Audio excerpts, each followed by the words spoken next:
Hello, नमस्ते, प्रणाम। मेरे तरफ से जितना ऑडियंस है उन सब लोगों को मेरे तरफ से प्रणाम। आप लोग फुल वॉच कर देखिएगा मेरा वीडियो और आगे लाइक सब्सक्राइब कीजिएगा, क्योंकि बनाने में बहुत ज़्यादा ही मेहनत लगता है। और ये गाना है सोहर, जिसको सोहर उठान कहा जाता है, और ये ननद भौजाई पे गाना है।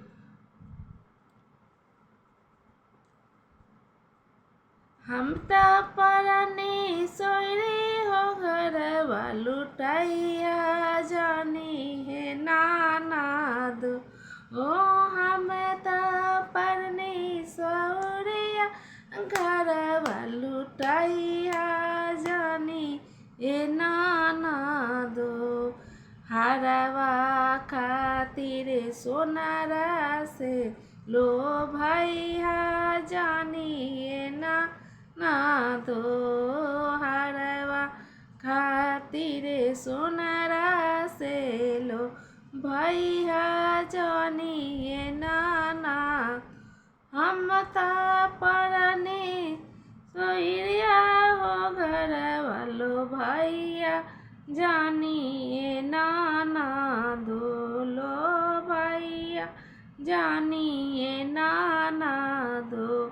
ओ सरिया खातिर बाजा जवा घर वालो भैया जानी ए नाना दो। एगो सरिया खातिर बाजा जवा घर वालो भैया जानी ए नाना दो। हम तो परने सौरिया घरवा लुटाइया जानी ए नाना दो।